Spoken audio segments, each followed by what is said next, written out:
I know you're letting people in at the same time. Thank you.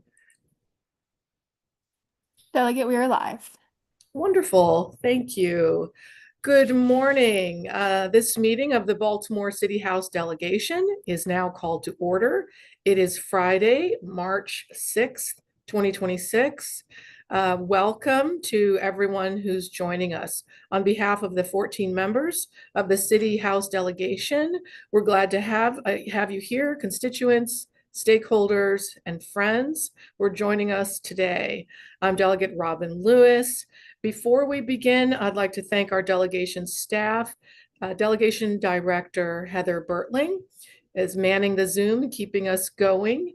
And our counsel, Matt Bennett, is also here to support our legislative work. Just a quick note on norms. We're happy to have invited guests here in the Zoom room with us. We just ask if you would be so kind to turn your cameras off and mute yourselves until you're asked a direct question. And we'd be happy to call on you, and when we're grateful for your expert support. Okay, let us get started. Today's agenda begins with approval of last week's meeting minutes. That would be February 27th meeting minutes. Any discussion on the minutes? Corrections? Okay. Hearing none. Do I have a motion on the February 27th minutes? I move to approve the minutes. Thank you. Second. Second. Second. Thank you. So the minutes have been moved and seconded. All those in favor say aye. Aye. Any opposed? The ayes have it. Thanks, everybody. The meeting minutes from last week are approved. The next item on our agenda is to discuss amendments to bills that we previously heard. And let me just go through quickly the agenda. We're going to look at bills previously heard. Next, we'll go to bill hearings. The bill that we're going to discuss, for which we're going to discuss amendments, is House Bill 1145. That's the Baltimore City Administration Bill on juvenile records. Once we finish that discussion, we'll move to bill hearings. We're going to hear House Bill 918. That's Delegate Young's bill on cigarettes and other tobacco products. After that, we'll hear House Bill 1324.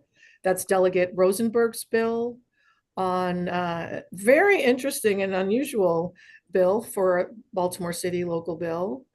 It's a Sunday deer hunting and archery proposal. Once we finish those bill hearings, we'll go to new business and announcements. Okay, so let's get started. House Bill 1145, discussion on amendments. For this bill, we have Nina Themelis, the Director of the Mayor's Office of Government Affairs. Nina, you come on with your camera. And my understanding is we also have Stephanie Mavronis, Director of the Mayor's Office of Neighborhood Services. Good morning, Ms. Mavronis. So I think what we should do, Heather, do you have the amendment, a reprint or amendments for 1145? Bring those up. Terrific. Okay, let's look at the amendments. So as you recall, members, we heard this bill last week and we had a robust discussion about it. Amendments have been circulated for your review. We're going to go through them in detail now, but this was a bill that proposed to give a few agencies in city government, including the Mayor's Office of Neighborhood Services, African American Male Support, and a few others, authorization to access juvenile records, criminal records, for the purpose of creating wraparound support services for those youth. Now, what we've got before us are amendments to that bill. Some emerged from our discussions, and we'll get started on those.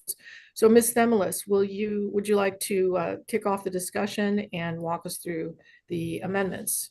And then members, you are welcome to ask questions. Just raise your hand. If I don't see you, feel free to unmute and ask to be recognized. Go ahead, Ms. Demelis.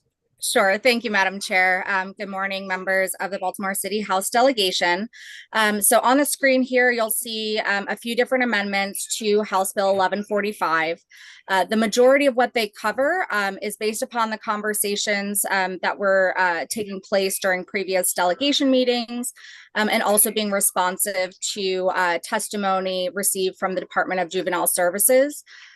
So if we look at Amendment 1, there is detail about what the purpose of the legislation is, specifying that an MOU would be required in order for MONSE, MOCFS, or MOAIM to access any of the records that are later described in the legislation. Amendment number 2 speaks to that MOU and what is required. What you'll notice here is that there is a requirement for the access to records for an MOU to exist, and then also for there to be express parental consent. That was another piece that had been discussed across the multiple hearings. And so that pretty much constitutes amendments number 1 and 2, but at the bottom of amendment 2, there's just a clarification around the purpose for the access to those records, and just a little bit of clarification, making sure that it is clear that access to those records is for directly related to the support, treatment, rehabilitation, and reentry plan and continuity of care. So the language in the introductory version of the legislation was just a little bit more broad, but this is just more specific and more directly reflects the services and types of contact that the described agencies or offices would have with those records and with the youth that they serve. And then Director Mavronis, I didn't know if you had any other detail that you wanted to add to those initial 2 amendments. Nina, does this include to the, is there a sunset in here? Was that a part of this amendment or was that already? That's later on in the set of amendments. And so, okay. Yes, so if we can, I guess we'll go through the entire rest of the amendments, and then I'm happy to answer any questions that anyone may have. And so the first, keep going. Yep.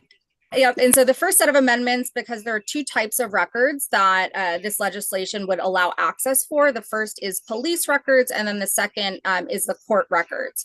And so the second part of on page 2 of the amendments is more specific description of the MOU for that access to the court records specifically, and also providing that requirement for written consent from a parent or guardian of the child who's being assisted. And then if we can go on to the last part of the amendments. Yes, and so as Director Mavronis was referencing, the previous legislation that authorized MONSE's access to juvenile records had a sunset period. The last authorization was 6 years and 1 month. So just to be sure that there is an opportunity for the General Assembly to take a look back and ensure that this level of access is appropriate for these agencies and make sure that the services provided are reflective of the intent of the delegation and General Assembly. We added a 5-year sunset to the legislation, and that wraps up the entirety of the package of the amendments. Great. Thank you for walking us through those amendments. I think, and Ms. Mavronis, you're here to, you're available for questions. Is that it? Yeah, absolutely. Okay. I can answer questions. And I know Nina, when she threw it to me earlier, I just want to say the MOU, the express parental consent, those are things that were already envisioned as part of our process when it comes to referrals from the Department of Juvenile Services to the Mayor's Office of Neighborhood Safety and Engagement. So, you know, it makes sense. We're totally fine having that as a part of this. You know, the sunset continuing to engage with the General Assembly. So I think we feel comfortable with this as stated. I think the only other thing I'd just emphasize when we're talking about juvenile records, and I've seen some things that state this differently, so I want to be clear. We're not just talking about any access to any juvenile records. We can only access that specific record for that specific young person that we are providing services to. We don't have access to a full database of juvenile records. Any records that are furnished to us by the agency that's a custodian of those records will be securely stored. And just looking forward to making sure we have the information that we need to develop the best comprehensive plan for any young person that our office or one of our sister or brother agencies is working with. But thank you so much. Thank you very much. I saw Delegate Boyce's hand up. Delegate Boyce, did you have a question? Ms. Moronis answered my question. I was going to ask about securing those records. And so thank you so much, Madam Moronis. Thank you. Are there any other questions from members? If I'm not seeing your hand, please unmute and ask to be recognized because the screens take some navigating. All right. I have a quick question. As I understand it, there is also an accountability provision in the bill that makes clear the mayor's office of neighborhood services, child services, et cetera, who are asking for this authority. There is an accountability provision saying that there's an opportunity for, forgive me, I'm maybe not using the right legal term, but consequences if records are not kept securely, if they're, so help me out with that. Yep, go ahead. Sure. And that was a part of the original bill and was a part of what it was previously authorized. There is a segment that speaks to the ability to provide penalties, whether they be criminal charges or a fine. And I think Director Mavronis, I don't know if you have the language specifically up. That's a part of the general article, but yes, the offices that are provided these records are expressly prohibited to share them with anyone, even within the mayor's office or city government, with anyone whatsoever, and must keep those records confidential. And what was the penalty? Yes. if that security is violated? Security of the records. Sorry, for the specific. I'm trying to pull the specific language. I know we had the law department pull that for us. I think throughout this bill, you'll see the language of the agencies shall be held liable. Some of this comes back to information disclosure and penalties that are outlined in the Public Information Act. Some records, especially records concerning criminal justice information, they have very explicitly outlined penalties in statute. So my computer's just going slow, but I'll pull that up and happy to email it to you or drop that in the chat. But those penalties are in current law and correct exist outside this particular piece of legislation. So just wanted to make sure that's clear. I think there were some concerns about that. Ultimately, as I recall the discussion from members at this bill's original hearing, there was concern about the security of records, the accessibility of those juvenile records, and the maintenance of security and privacy of the records. That seemed to come through really clear from members here. And I hope that any members who had questions about that, I hope you're hearing your questions answered in this follow-up discussion. Is there anything else? Any questions? No, any discussion? Speak now. All right. I'll entertain a motion on the amendments. Madam Chair? Yes. I move to accept the amendments. And also I just want to say, having heard the testimony at the hearing judiciary where both Ms. Themelis and Ms. Mavronis were able to go in even more detail, I really thought they answered all these questions really beautifully. Great, thank you. So the amendments have been moved. Thank you, Delegate. Is there a second? Second. Thank you. The amendments. Oh, I see a hand up.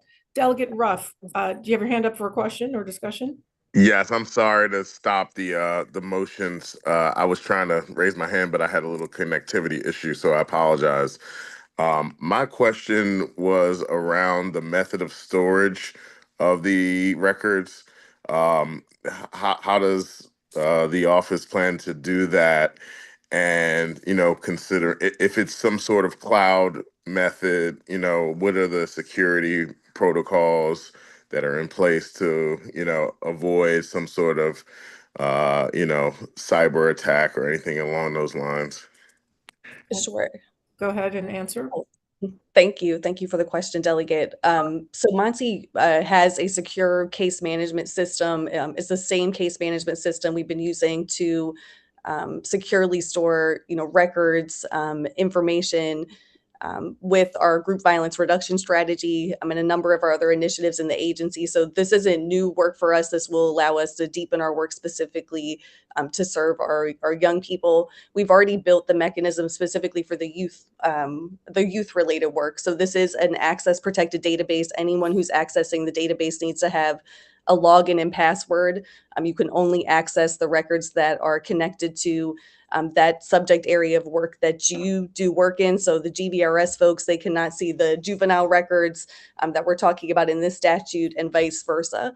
And so everything's stored there. These records are not being shared via email. What we would be asking if we request, for example, a juvenile record from the Department of Juvenile Services, because we've received a referral for them for a young person, they would be furnishing that record to us digitally through the secure case management system. So it would be able to be accessed from there and utilized solely for the purpose of developing that comprehensive treatment plan as this proposed legislation outlines. Let me know if you have any other questions about that. And thank you. Yes. Thank you. Does that answer your questions, Delegate? Yes. Thank you so much. Is there anyone else with questions? If I don't see you, please just unmute and ask to be recognized. I don't want to miss anyone. Sometimes hard to see everyone. Okay. Hearing no other questions and no other discussion, the amendments have been properly moved and seconded. All those in favor say aye. Aye. Aye. Any? Aye. Okay, thank you. Any further discussion? Any opposed? Any opposed? Okay, hearing none. The amendments have been adopted. Thank you. I'll entertain a motion on the bill as amended. Thank you. Second? Second. The bill as amended has been properly moved and seconded. All those in favor say aye. Aye. Aye. Any discussion? Any opposed? Anyone wish to be recorded in opposition? Okay. Okay. Madam Chair, do we not do roll call? I'm sorry for the. Yeah, we're gonna, yes, yes, ma'am, we will. Right. Thank you. That's the Sorry. best part. Thank you so much. So the bill is amended, properly moved and seconded. All those in favor say aye. Again, sorry, one more time. Aye. Aye. Okay, any opposed? No. Roll call. Matt. Delegate Addison. She is absent today. Sorry, I meant to tell you, she's out sick today. Oh, okay. That's okay. Delegate Ampry. Yes. Delegate Boyce. Yes. Delegate Clippinger. Yes. Delegate Conaway. Yes. Delegate Edelson. Yes. Delegate Embry. Yes. Delegate Rosenberg. Yes. Delegate Ruff. Yes. Delegate Smith. Delegate Smith. Yes. Oh, there we go. Delegate Stinnett. Yes. Delegate Wells. Yes. Delegate Young. Aye. The ayes have it. What Delegate about me Lewis. now? Delegate Lewis. Chair Lewis. I'm so sorry. I need to reorder these. Yeah, listen, have some more coffee. So Matt, sorry, finish what you were saying. The ayes have it. Okay, thank you very much. Favorable as amended. And I'm sorry again. You're doing great. Listen, we all have to we're here in this together. We give each other grace, a little patience, and we'll together we'll get through all of our work. Thank you, everyone, for the meaningful and thoughtful discussion on the bill. We will now move to the next segment of our meeting, and that's bill hearings. The first bill is House Bill 918, Delegate Young, cigarettes and other tobacco products. Delegate Young, my understanding is you have a witness as well. No, actually, Madam Chair, Or you have we've had amendments. You have right, amendments. we've had a hearing on this bill. I actually wanted to present those amendments today That's right. for everybody, and then hopefully get a vote. Okay, thank you, Delegate Young. Thank you for clarifying that. So this is a bill we have heard, and you're bringing forward amendments. So do we have those amendments, Heather? Can we share those? Because I think they were just sent. We get a fresh look at them together. Okay. Delegate Young, would you walk us through the intent of the bill and then set the table and then talk us through the amendments? Sure. So again, colleagues, the intent of the bill really aligns with some of the efforts that we see in the Baltimore City Council, just making sure that let me give you some quick context. There's a Court of Appeals case that preempted or that deemed that the state had preempted all of the tobacco laws. And so that case invalidated two Prince George's County ordinances. And so part of the effort in the city council, as you know, is to try to rein in the proliferation of these smoke shops. And so this legislation ultimately seeks to make sure that they have the tools that they need to be able to do that. These amendments add a little bit more to what we're doing here, at some of which is at the request of some of the members of the council, and some of which is a consequence of the conversations that we had in the last hearing. So I'll go through them very quickly. Okay, so please go ahead. So the First Amendment just adds, we talked about taxation, myself and some of the council members, with regard to vapes, which currently the taxes on tobacco do not apply to vapes. So the First Amendment would apply that tobacco taxation to vapes. Okay. Can we scroll? Heather, there you go. Thank you. Amendment number 2. Amendment number 2 speaks to those same vapes, and it would require one of the things about these vapes is that they are lithium ion waste, and it's currently no disposal apparatus. So it just requires that those businesses that are selling those should be also required to accept the waste and dispose of it properly. Okay.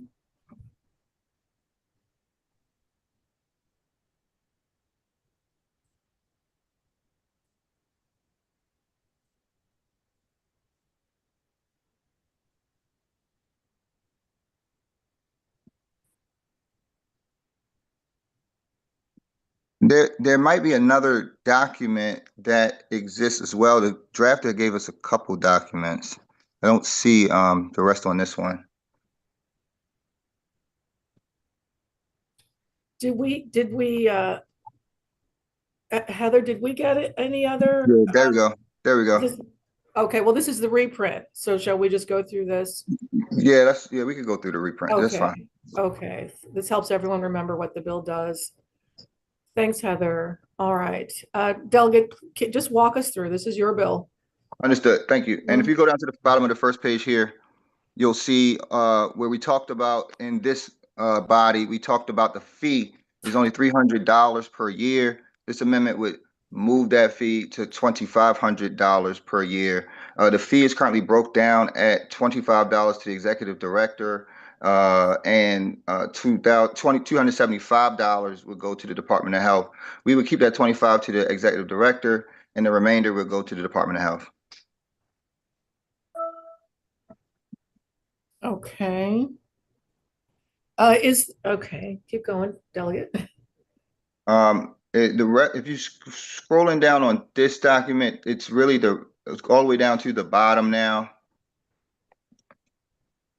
The rest of that is just adding in the right places more $2,500 where it's supposed to be throughout the code.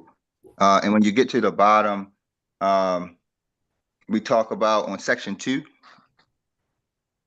On section 2, one of the requests from the council was that there be a 6-month moratorium placed on the establishment or the issuance of new licenses under these articles. So that way they could do their city council work to try to do the zoning and things like that. So this section 2 refers to that. Section 3 thus makes this an emergency bill. Mhm. So the 6-month moratorium would begin upon enactment of this legislation. Correct. That would take us to September-ish. Correct. And I think there's one more piece that I skipped that had to do with the tax, or rather the disposal of vapes, that I just want to ping real quick, which is that there is a clause that takes out those establishments that are like premium cigar. So like the cigar shops, they don't sell vapes. And so it's just a clause in there that just exempts them from that piece as well, because we don't need them to collect waste disposal. They're dealing with cigars. And those are the amendments. Thank you, Matt. And I would move the amendments. Thank you. Thank you, Delegate Young. The amendments have been moved. Is there a second? I second. Thank A you. point Is of there any- order, I have a question about the Yep, amendment. yep. So after the amendments been moved in second, then we have discussion. And I did see your hand up first, Delegate Boyce. Please go ahead. Delegate Boyce, please go ahead. Okay, I had a question about the disposal. So some of that sounds a bit like an extended producer responsibility. And so so we're saying, I mean, how do you enforce that if they have to take back a vape? If I end up finding something on the ground, how do I know it was from one place and should go to another place for disposal? Just wondering about the enforcement of that piece. Yeah, I don't think it's a situation of you found a vape and this store sold it. It's really any location should be also able to receive the waste that may have generated from any location. I understand that. I guess the question is conceptually, how would that work, right? I mean, you think of it like as like a bottle deposit, right? People pay a deposit and then they can drop it off either at that same place or somewhere else. So I'm just, I like it, but I'm not, in practice, I'm not sure how it would work.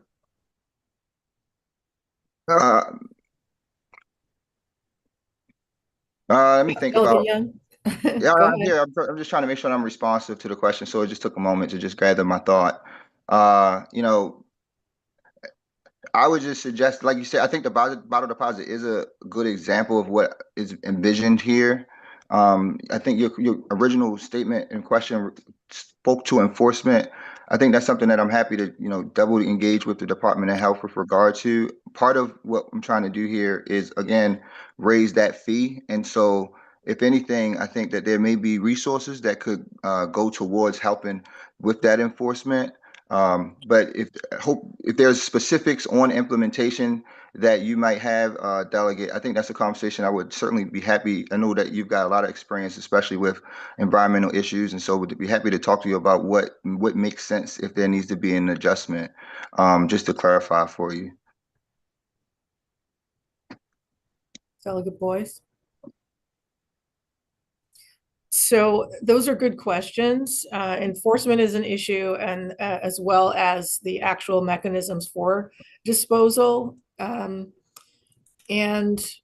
this would be a new area, a new subject matter for, environmental disposal. So it would be Madam Chair, helpful to have that clear. Yeah, go ahead. let me just say this. That's one of, if Delegate Boyce, if you've got an issue with that piece, I'm happy to withdraw that No. piece. So this is just discussion. This is not an issue. I guess the full committee that has to hear this would have to figure that out. It was just a question about, the practicality. I kind of like, I actually like any form of some type of extended producer responsibility, making either the purchaser, the merchant or the company, a manufacturer to take back their product. I'm just asking about the practicality of it, and I guess that's a full committee question that they could figure out. I'm voting for these amendments in the bill regardless. Thank you, Delegate. Thank you. I see Delegate Smith's hand. Go ahead. Thank you, Madam Chair, and thank you, Delegate, for bringing the bill. I wonder if, listening to Delegate Boyce's concerns, and it's more about the practical, how you make it work. Would those concerns be lessened if perhaps it wasn't an emergency bill, so that there could be built in more time for people to build up capacity for compliance? Because ultimately we want people to actually do it, and is making it an emergency bill kind of delaying the practicality of people being in a best position to comply? That's my question, maybe either for the sponsor or for Delegate Boyce's consideration, because I would definitely want this bill to be successful, and not just in passage, but in reality. And I would hope that maybe if we could get this as close to where we need it to be in delegation, we could save time on the committee side. So just putting that out for the consideration of both of my colleagues. Delegate, go ahead. Delegate, I'm receptive to that, in particular to that provision. I do think, though, particularly because of the 6-month moratorium request, that at least that part, at least the moratorium, is a part that I want to make sure is done immediately. But certainly would be happy to amend the amendments to, just kind of gear it towards that piece. Again, if we do the 6-month moratorium, the taxation doesn't go into effect anyway, because nobody's going to be getting new licenses. Excuse me, the increase in fee wouldn't go into effect anyway because nobody would get licenses right away. So like those things being held out or held back is fine. Even the taxation on vapes, I think, could be fine. Maybe there are folks that need to, adjust their systems. But that moratorium piece is the one that I definitely want to make sure does go into effect right away. Thanks for the great discussion. Delegate Smith, did you have any reaction to that? No, I agree with what he was saying. I was just talking about the piece that was the issue, about making sure that was, so different parts of the bill don't have, the same concerns. I was just trying to see how we could reconcile that. So just maybe it's about just the timing as it's noted in the bill. You know what I mean? I don't know if it's staggered based on what you need, but just wanted to lift that up. Okay. Thank Madam you. Chair, Yes. would it be all right if we, in concept, amended these amendments to reflect with the discussion, and then I'll go back and just make sure that it gets drafted up appropriately before it gets to the committee? That sounds good to me. Delegate Boyce? Madam Chair, I think that only delays. You can't necessarily have a hearing without the blessing of the delegation. I think that's just something maybe you should mention during your hearing, so that the committee of jurisdiction can manage that. Because if not, I mean, we're 2 or 3 weeks from crossover, so we don't want to hold this up so you don't have a hearing. That's my thought. Right. So it sounds like the will of the delegation is to adopt the amendments because they've been moved and seconded. The discussion just now has been very helpful. Delegate Young, I hope that you've heard, the supportive input here. It sounds like what the body is asking is for you to take into account the suggestions that have been made about the timing and the practicality, and maybe come back, work on that through the committee of jurisdiction. Is that what I'm hearing? Delegate Smith, go ahead. I just want to flag that any amendments that change the bill at the committee level will still require us to vote on them. I believe so. I just had a point of order question with the council. Can you help us with that, Matt? I can. So if the committee amendments deviate from the amendments that are adopted here, we would get together quickly and do a quick okay for the committee. Just to let the committee know the delegation's okay with the changes. Okay. Madam Chair, I just wanted to lift that up just in case we had to huddle in the hallway. It might not necessitate, you get what I'm saying, getting together the way we are here, but as you get closer to crossover, in order to accomplish what needs to happen for Delegate Young's bill, just saying whatever the committee does, we still have to bless it. So that's Correct. Got it. This is a common occurrence as we get closer to crossover and then sine die. If the committees report out a bill and it's changed from how it was in delegation, we would get together off the floor quickly and make sure everybody's okay with the amendments before the committee moves forward with the committee amendments. Good, excellent. So that seems clear. Thanks everyone for the input. Very appreciated. Delegate Young, Yep, I'm in alignment with everything, and I'm grateful for the helpful feedback from all my colleagues. wonderful. That's how we get good policy with lots of excellent input. So just to recap, what I'm hearing is the delegation has moved and seconded the amendments that are before us. There seems a willingness to move, but just hold this up. Let me just get my thoughts clear so we get this right. There's a willingness to move the amendments that are before us. There's also a willingness, should the Committee of Jurisdiction amend the bill further, we all understand. We're open to those, and we understand we'll look at them and huddle and vote as needed once those come out of committee.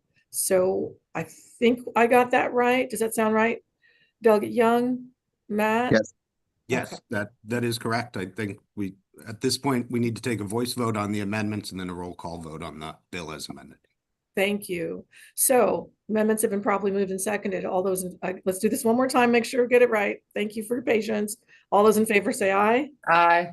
Aye. Aye. Any discussion? Anyone record in the opposition? All right, the amendments have been adopted. Do I have a motion on the bill as amended? Move favorable as amended. Second. The bill as amended has been properly moved and seconded. All those in favor say aye. Aye. Would you like me to call roll, Madam Chair? I would love that. I believe Thank Delegate you. Addison is absent. Yes, she's absent. Delegate Ampry? Yes. Delegate Boyce? Yes. Delegate Clippinger? Delegate Clippinger? Delegate Conaway? Yes. Delegate Edelson? Yes. Delegate Embry? Yes. Delegate Rosenberg? Yes. Delegate Ruff? Yes. Delegate Smith? yes. Delegate Stinnett? Yes. Delegate Lewis? Aye. Delegate Young? Thank you for your support, colleagues. Aye. And Delegate Wells? No, I was like, he forgot me. Yes. Thank you. Do you want to go back to Delegate Clippinger? Delegate Clippinger, are you there?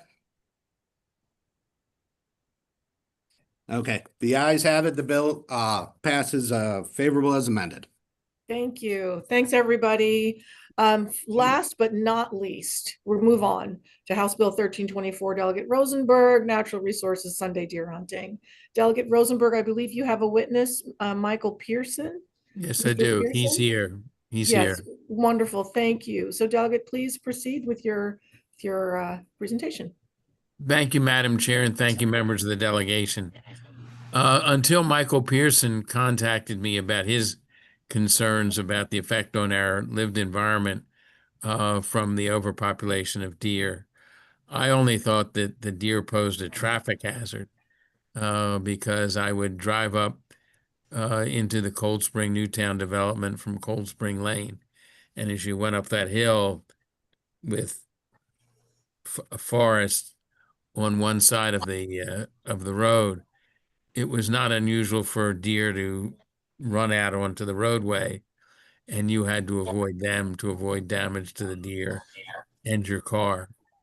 But Judge Pearson made me aware of the harm to our environment from the deer.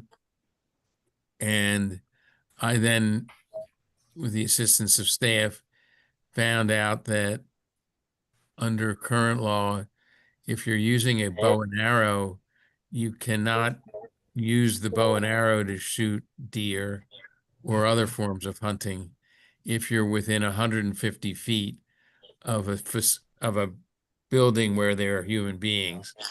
But there are a fair number of localities which have gotten an exemption from that law, changing the 150 feet limit to 50 feet, most notably in terms of a jurisdiction that is similar in nature to Baltimore City. Montgomery County has such an exemption. I later learned of the mayor's plan to have, I believe they're federal sharpshooters,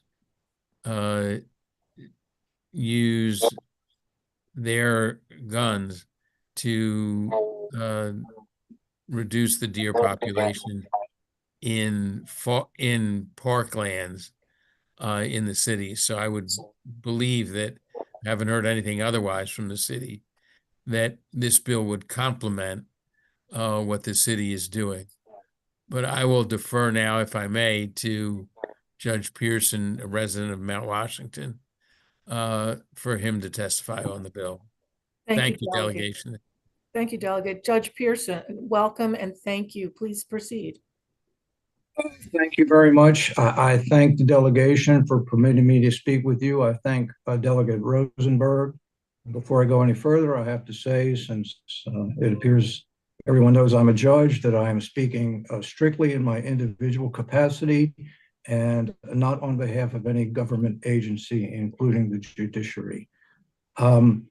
This is, as I'll explain, a matter of concern to me, but I think to everyone, because the forest environment contributes to the psychological, mental, and physical health of the citizens of our city. And I think this poses an urgent issue with respect to preservation of our forests throughout the city. The statute in question, which is the subject of the proposed amendment, establishes a 150-yard safety zone for any hunting, and the 150 yards extends from, as Delegate Rosenberg said, any structure occupied by people. But there are 13 counties in which the safety zone is reduced to 50 yards for archery hunting, not for firearm hunting, but strictly for archery hunting. And those include Howard County and Montgomery County, both of which are jurisdictions that might be viewed as similar to Baltimore City in terms of mixed areas. There's one additional county, Anne Arundel County, which has a 100-yard safety zone. So actually, the safety zone is reduced in more than half of the counties in the state. I have a lot of information on this. I've spoken extensively with the Baltimore City Department of Recreation and Parks, which has taken a very commendable initiative in addressing this program. The department started in January of 2025 to study this problem and to engage in public outreach for solutions. And I'm really not going to go into any detail.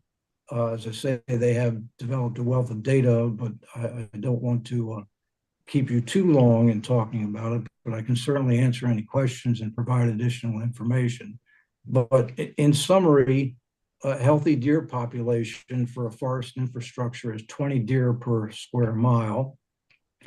And the department has done deer counts in many of the parks in Baltimore City, and they're finding deer counts of many multiples of that, up to 100 or 120 deer per square mile. And that causes damage to the forest infrastructure because the deer eat the entire understory.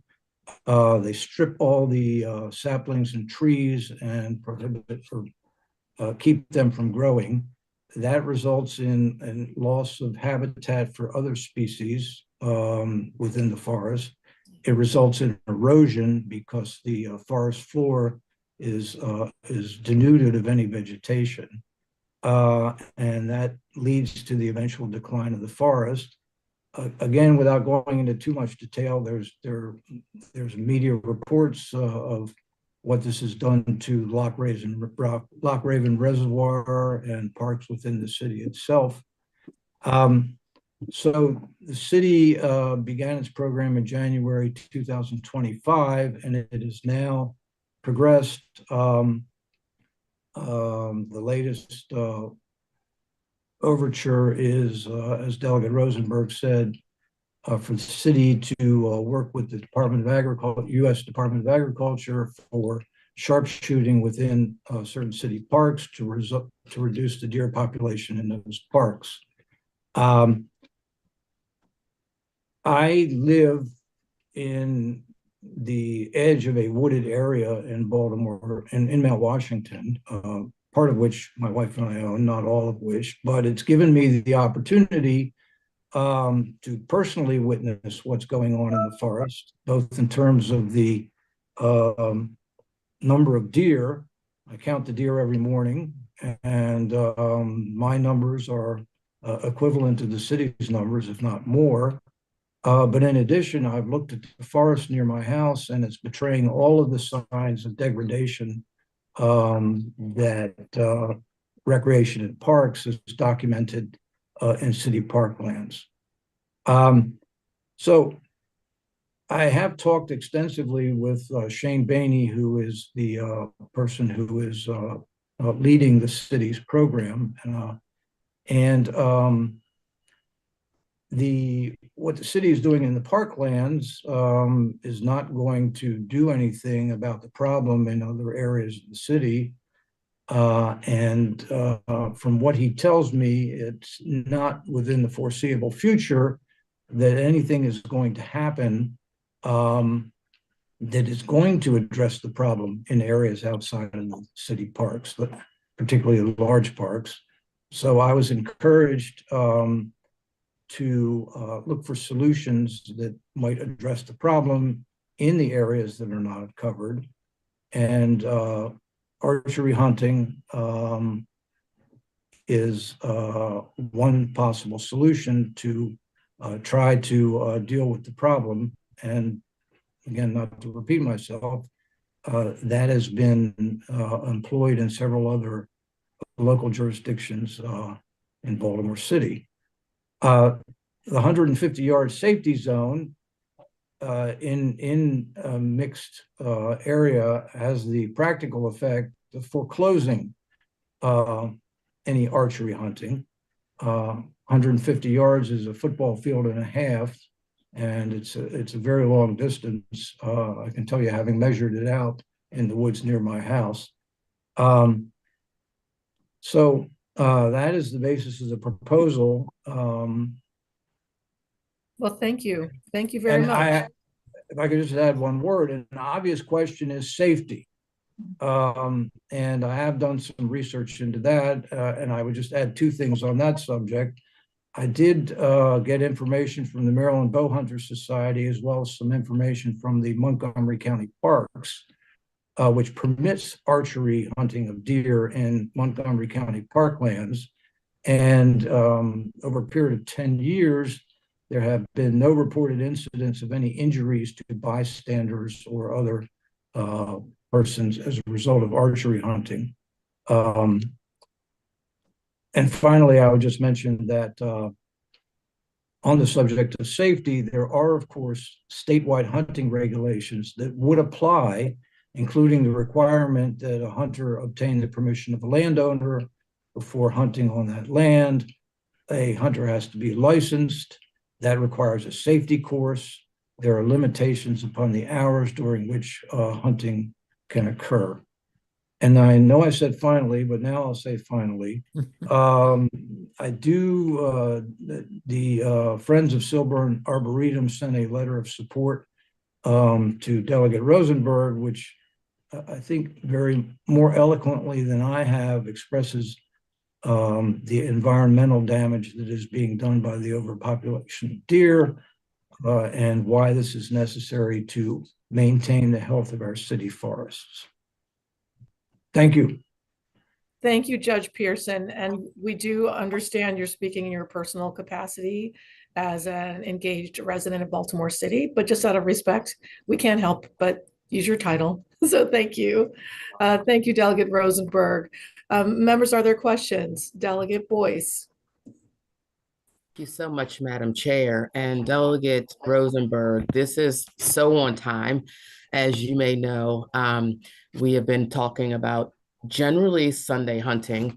As the chair knows, in committee, we just had a 3-hour, 2-hour hearing last Friday for a bill that I have. And there's another bill that the delegate from Frederick brought about essentially deer and turkey hunting with a bow on Sundays. And so I'm just generally curious. This is a hot topic. I think something's going to happen this session about it. But is there a particular reason why you chose Sunday, or is it just?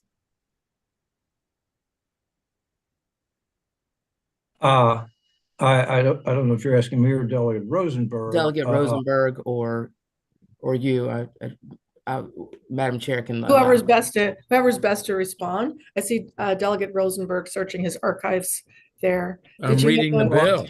I'm reading the bill. I could offer something because my request was a safety zone, but from what I have read, Sunday hunting is intended to make it easier for people who can't hunt during the weekday. It's intended to. Well, I know that intent, but I guess I was asking as it relates to the intent of this bill, given that it's very specific, trying to meet the need of the city. Like, does the city need this on Sunday, or is this just a day that was just picked? The existing law is all about Sunday.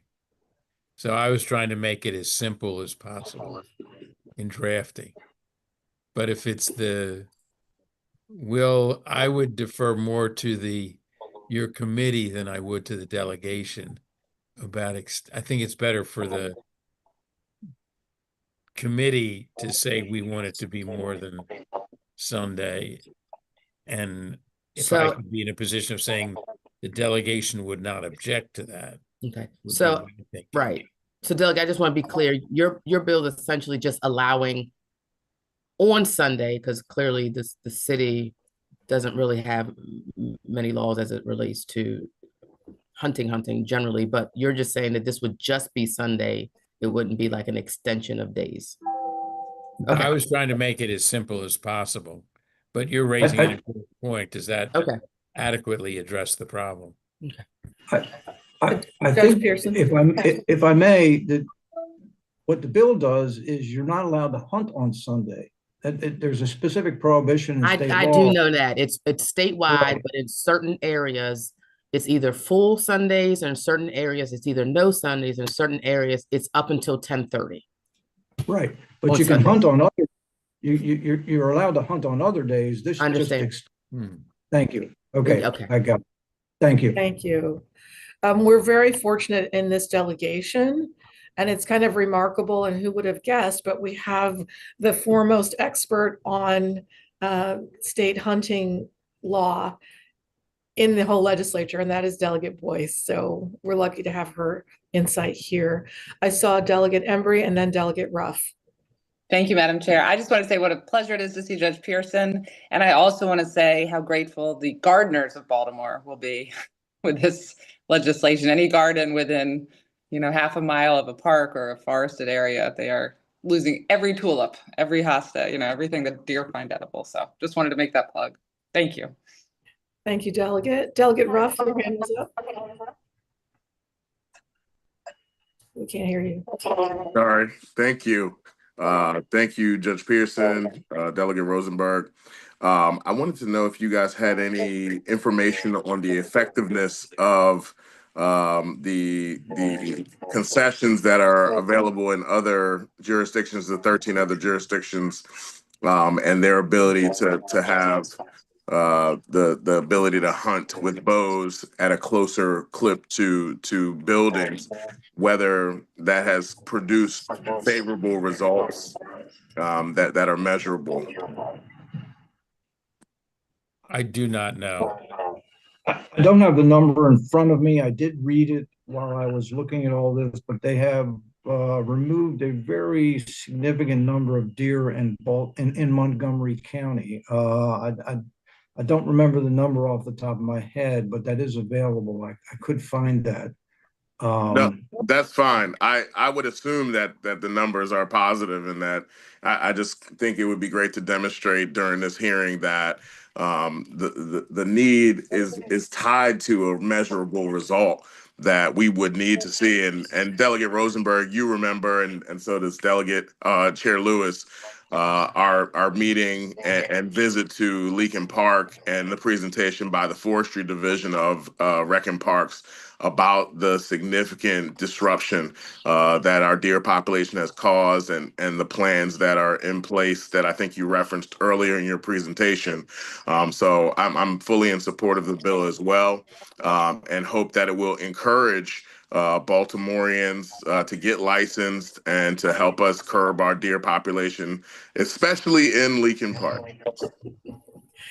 Thank you, Delegate Ruff. And I see Delegate Boyce, but if I may just share, my perspectives on deer hunting changed during our visit to Lincoln Park. And we're very grateful to the City Rec and Parks, Director Moore, and to the State Department of Natural Resources, Secretary Addix and their teams for showing us and explaining the connection between deer overpopulation and forest health. So as well, support measures to keep our urban forests healthy. And this is one of those. I did see a hand. I thought I saw your hand, Delegate Boyce.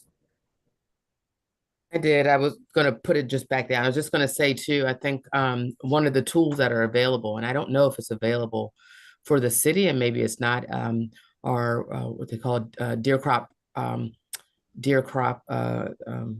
damage, permits, where folks in more rural areas and farmers just get a permit without necessarily having a license, and can manage deer on their property pretty much 7 days a week. They hire sharpshooters to take down deer that have been decimating their crops. And so I guess I'm kind of wondering because that is somewhat of a loophole to be able to do 7 days a week at any time. Was that something that was even available to the city? But I guess I can look into that. Thank you. Thank you. Great observation. I also want to repeat, Delegate Amper, your camera is on. There you go. I wanted to follow on Delegate Ruff's question about the need to connect the intervention and the results. So be interested to learn more about that. I also wanted to ask a couple of questions of the sponsor and Judge Pearson.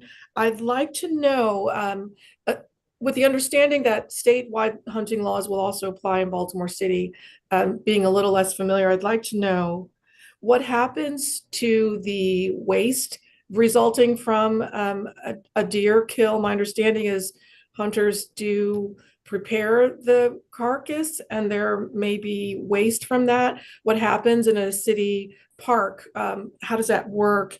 And yeah, so let's try to answer that first. I defer to the judge if he knows. I'm not a hunter. I want to say that. Maybe we should ask Delegate Boyce. How would that work, Delegate Boyce? Oh, sorry, Judge Pearson, go ahead. From what I've been told by hunters, because normally they use the meat, they donate the meat to, they either eat it or they donate the meat to food banks. Food banks, thank you. But you know, I think that's part of the fact that my understanding is they take everything away, but I think that's also part of the relationship between the landowner and the hunter, because you can't hunt on land without the permission of the landowner. And I think that empowers the landowner to impose whatever conditions they want upon the hunter to, but I would think those conditions would include there being no waste left as a result of the hunting. Delegate Boyce, could you clarify that? I can clarify that Please. you have to bag and tag. So that's the only way, for instance, DNR is going to know how many deer, right? You mentioned 100 and we have 100 to 120 per acre per square mile when there should be 20. And so you have to tag and bag and report. Now, some people will take it to a processor to have it, served up, and other folks, I believe that you can, in some places, take it to be incinerated. I know some people can take them and fix it up to a certain way and donate to the zoo. So zoos have, yummies for the lions or whoever. So it has to be managed. You cannot leave a carcass at all. So you can't No. like slice open the animal and leave the intestines, for example. You actually take the whole animal. Yeah, okay. you have to, yeah. And there are processors that do that. I mean, people may know how to process on site, but they will still have to take all the rest of that stuff with them to be trashed or landfilled or incinerated. And then the hunter is responsible for, as you say, bagging and tagging, and that is a way to document the kill, and so that it's recorded. Okay, great. Thank you so much. Thank you for explaining. And for our listeners, for our Baltimore City constituents and stakeholders who may have no experience understanding hunting at all as well. Okay. Thank you so much to the sponsor. Please go ahead, Delegate Rosenberg. Could I request a vote because the committee will not hear the bill until it gets a letter from the delegation? Are you moving the bill? So moved. Is there a second? Thank you. Is there a second? Second. Thank you. Properly moved and seconded. All those in any discussion? And we still have a quorum. Yes. Yeah, can I ask one additional question? Yes, please. Is there any way that the bill can include some sort of public notification or community notice? I actually just got a ping from someone watching the hearing about people, walking their pets in wooded areas and wondering about whether there can be, or is there any contemplation of notice of this change in the restrictions in the law? Great question. Delegate Boyce? Generally, you can't just hunt when you want to. Hunting has seasons and then they have hours. And so no one would be, like, for instance, the sharpshooters are going to be at night. Deers are a little nocturnal, so you need to capture them at the very early morning or the very late night. And so somebody walking their dog or their cat or their zebra at 3 o'clock in the day would not be necessarily affected. So there are time restraints when one would go to, shoot deer. But I think to your point, Delegate Ruff, that type of information needs to be placed or needs to be explained so folks know. And I think just like the city has just said that, parks generally are supposed to be open from dawn to dusk. And so from dusk on till the next dawn is when really that work would be happening. So if anybody's out in the woods at that time, that's a bit sketchy. But just like they're doing notice, I think it is appropriate to ask about notices. I don't know if it needs to be explicitly placed in the bill, but I think you're right in that we should ensure that this is explained, because this is different in Baltimore City than it would be in Somerset or Worcester County. I think, yeah, that makes sense. And I think at minimum, we should at least get some sort of agreement with Rec and Parks that they would put out some sort of marketing about this change to the law so that our residents are aware of the difference once we move favorably on it. Thank you, Delegate Ruff. I think that's a great idea because, as Delegate Boyce underscored, this is completely new for Baltimore City, and our residents will want to understand, and our agencies will also need to be in the loop as well. So Are you asking for an amendment that explicitly states in the bill? Or No, I don't want to we hold take up this the up in bill. committee? We could take Yeah, this up in committee?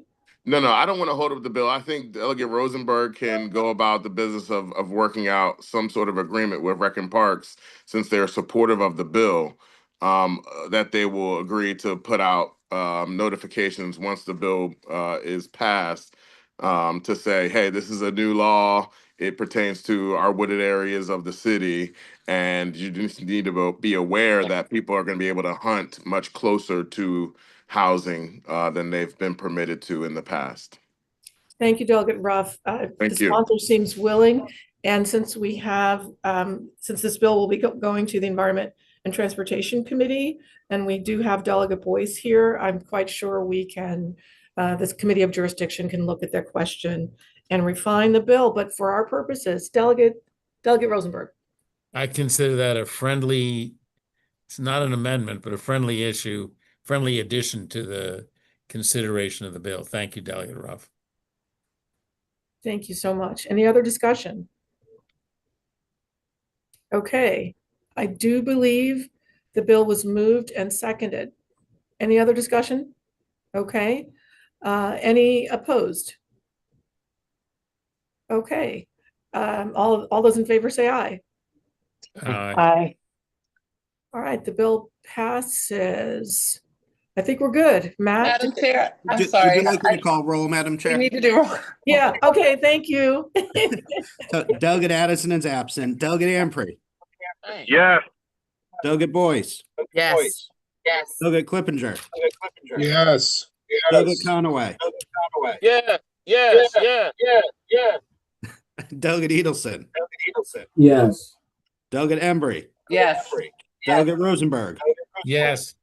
Delegate Ruff. Yes. Delegate Smith.